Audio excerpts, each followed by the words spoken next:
Hello friends, welcome to JavaEE EJP JPA tutorial. Now you are watching final part of the video, Stateful Session Bean. So in this video, we will consume our Stateful Session Bean. Then we will also see how the shopping carts are maintained for different client. So there will be one shopping cart per one client. So we will see that after we write code for consuming client.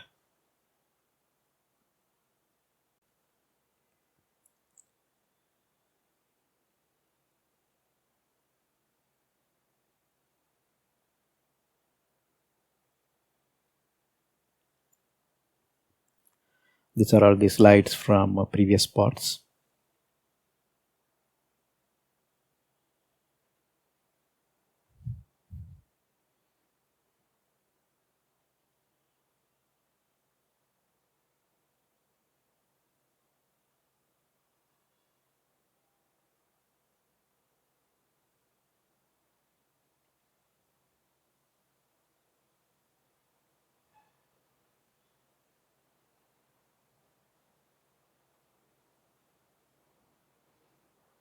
So you can take a quick review.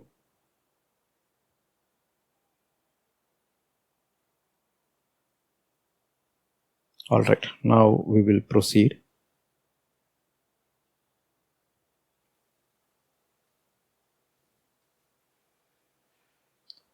So in the JSP code, if you see, first we import set of classes to our JSP file. So here you can see tube, coding examples, EJP, Stateful Bean, shopping cart remote. So here we are not importing shopping cart, we are importing only the remote interface. So the client project, if it resolves this shopping cart remote, that is enough. But when we created the previous example, stateless session bean, so at that time itself we resolved the type for the EJP client project. So in the EJB web project, we set a dependency, the project dependency for EJB Bean client project. So here in this example, you won't get any issue in using this shopping cart remote. So once we go to the demo, that time I will show once again how to set that dependency. Next, here we included naming context, then we included array list also. So we know that this is a JSP file, and this JSP file contains a form, and form action takes place on the same file. In the previous video, we created the HTML form. Now we are doing the form processing. That means when the code runs for the first time,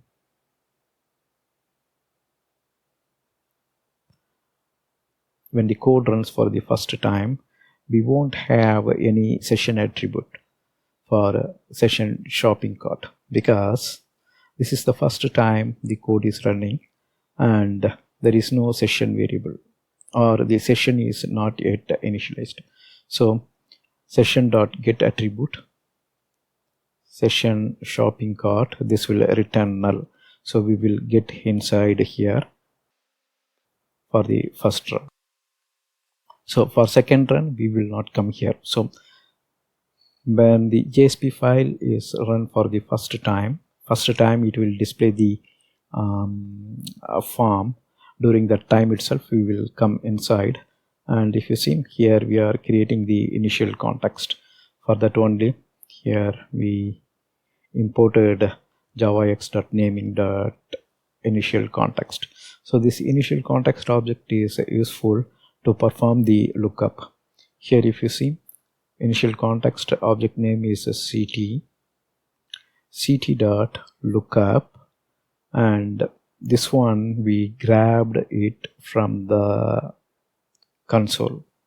So it tells that Java Global EJB EAR, that's our archiving project, EAR project.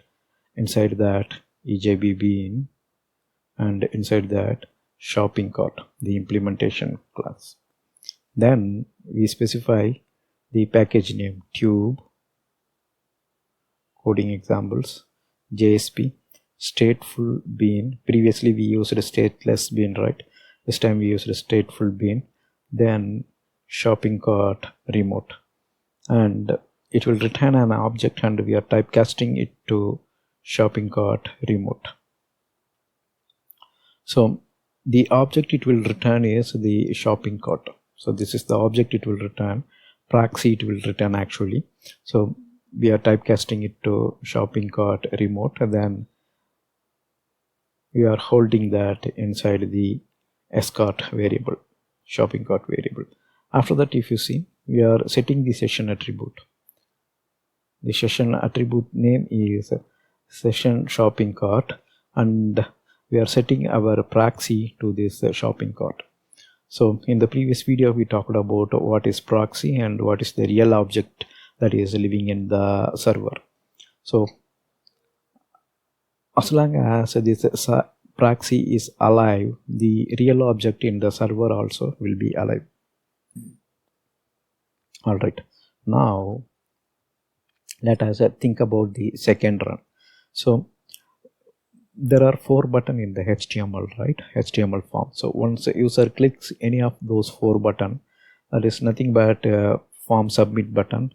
Once you submit, the action takes place in the same JSP file in which the form is living. So that means when we come here for the second time, this code will run for first time and it will run for second time also. So here when we ask for the session.getAttribute shopping cart, which is set when the form was run for the first time. Now here after the submit, the form is running for the second time, and this time when we ask for the session shopping cart, we will get our scart here. That means proxy, and the proxy here we are storing.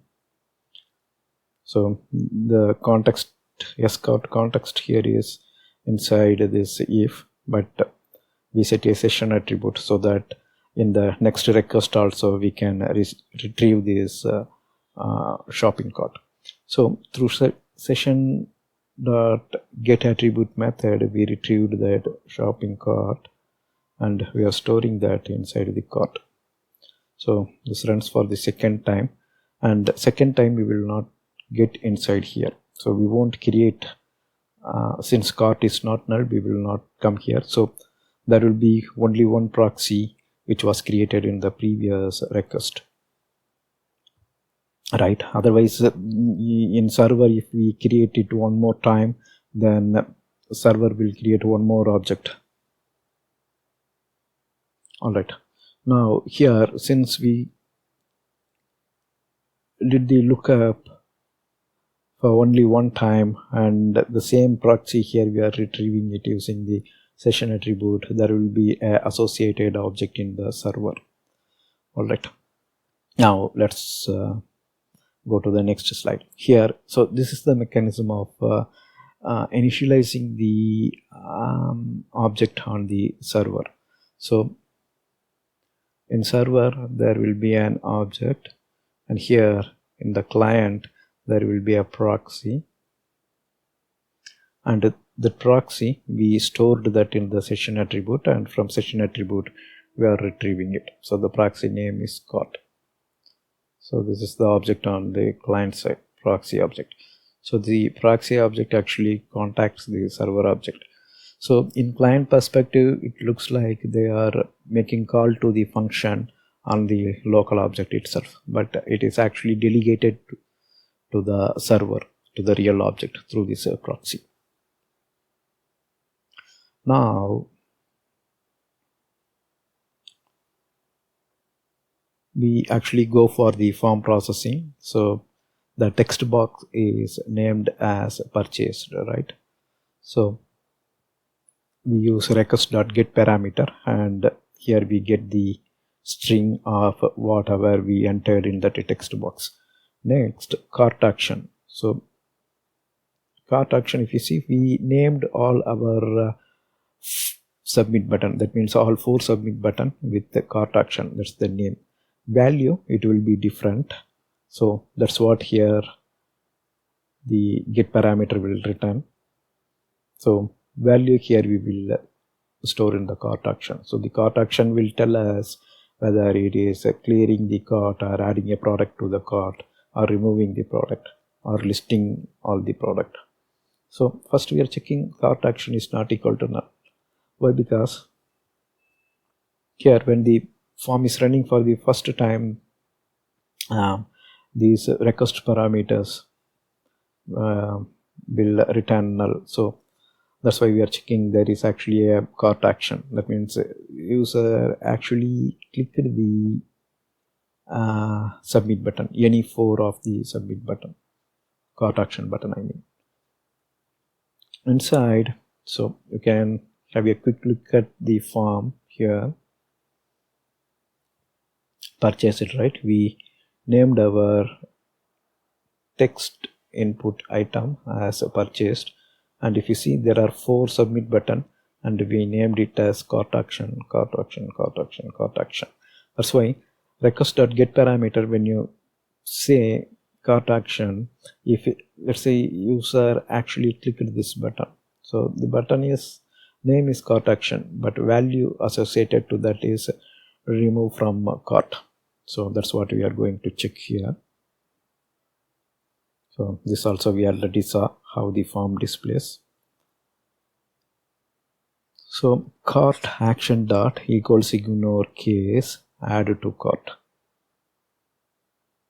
Add to cart. So likewise we will check remove from cart, list items in cart, empty cart. So those are all the stuff we will check. So if it is add cart, and if you see this is our remote object, right? Cart, place, product, and item we already retrieved here. So that's the parameter the place product on the stateful bean needs, right? So for the place product, this is our bean instance, actually the proxy which maps to the real object in the server dot place product. We are accessing the function and we are passing the item which is retrieved from the user entered value here.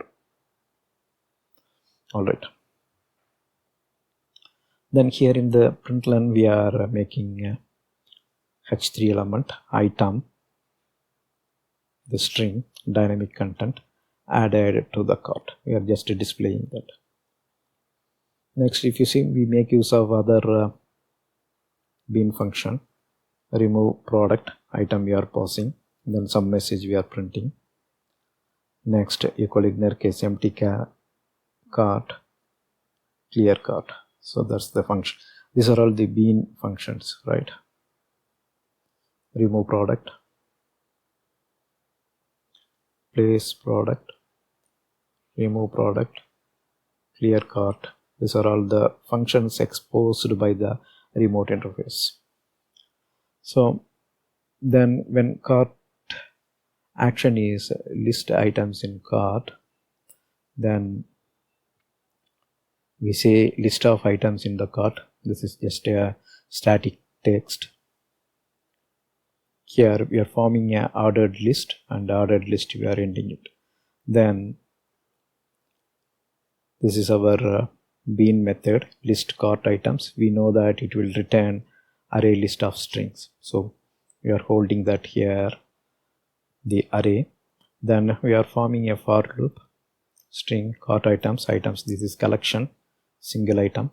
Then since this is ordered list, here this is a single item in the ordered list. So the HTML will go like this: ordered list, then list item.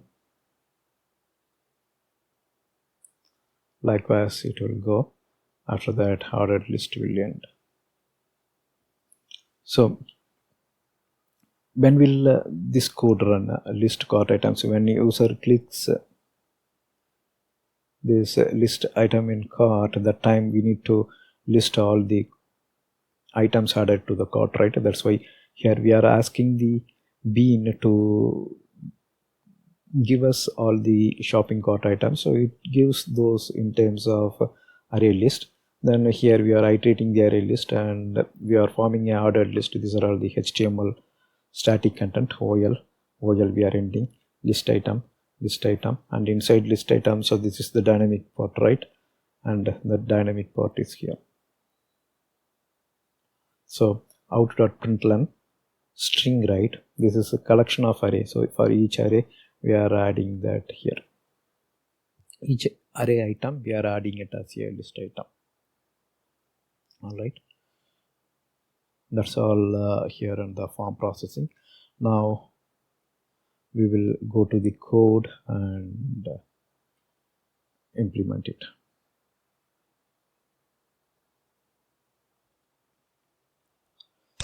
So here the workspace is opened from our previous video.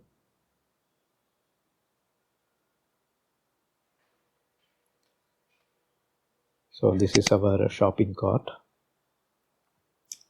In the last video we added this comment, right? Now to resolve the dependency, we will import all this. So in the slide we explained that shopping cart remote, this is a remote interface name, then initial context, importing it from javax.naming. Then we are using array list, so we imported that as well. So this is the body, right? Inside the body we have a form, and now we will go with the Jsp Scriptlet. So you can download this code from the video description, and this code is already explained in the slide. So let's go through it quickly. If you see, first we are getting the shopping cart from the session attribute. When the form is running for the first time, it will enter inside and it will create the remote instance. Then the JSP will add that to the session attribute. Then when the form is submitted, same JSP will run for the second time, and the user is doing a second request. First request will be browsing this page. Second request will be clicking any of these submit button. So here we will take the shopping cart, then based on whatever action they performed, we will enter inside. So these are all the parameter that we get from this form. Then we invoke the specific bean function.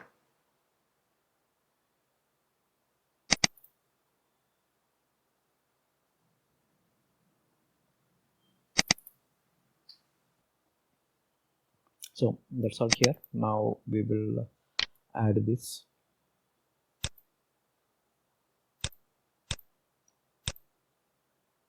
Then we will start our server.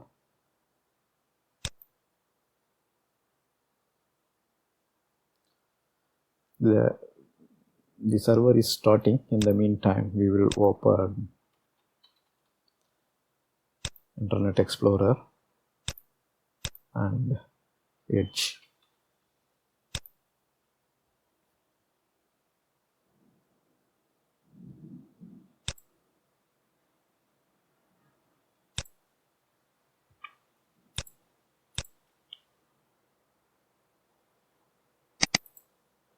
So here in the console you can see both of our beans are loaded.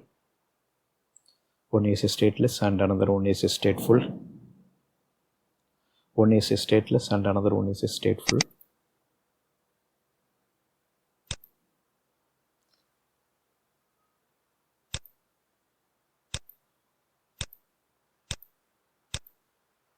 Now we will run our JSP file.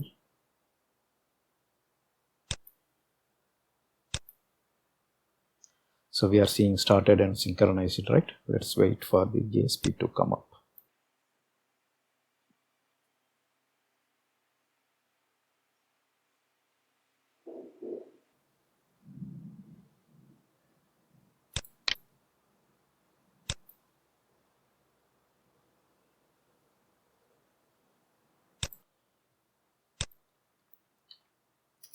So here we are invoking our shopping cart.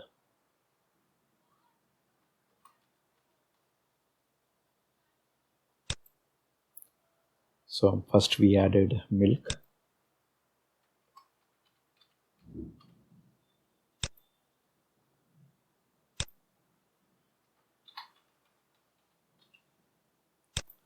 So if you see, we added 3 cart items. Now if I go for list cart item, so let me put one more item, pen, pencil. So if I click list items in cart, you can see we have 5 cart item here. So this is one user session, right? Now let's say there is one more user here, and he is having different cart items.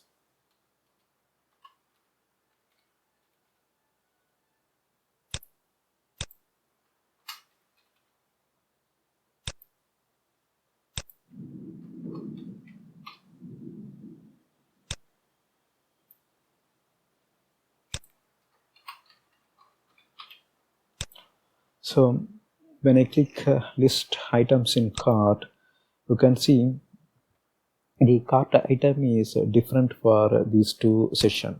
So for this user, the cart items are milk, breads, fruits, pen and pencil. For this person, it is completely different, and they both can operate differently. So in server side, if you see, there will be 2 bean instance, right? Now the user want to remove pen, so if you type pen and click remove from cart, list items in cart, and you can see the item got removed.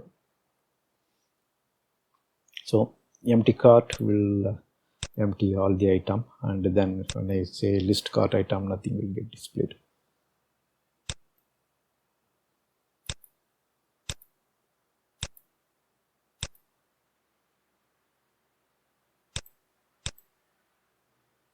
So that's all here.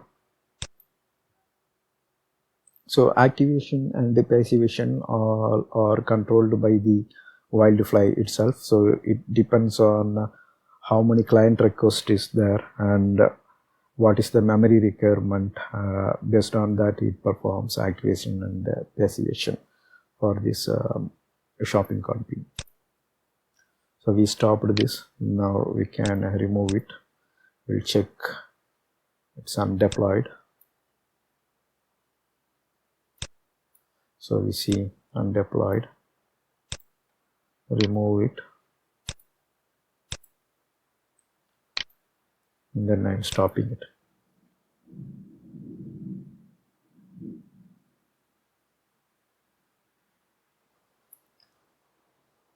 That's all here in this video. Thank you for watching.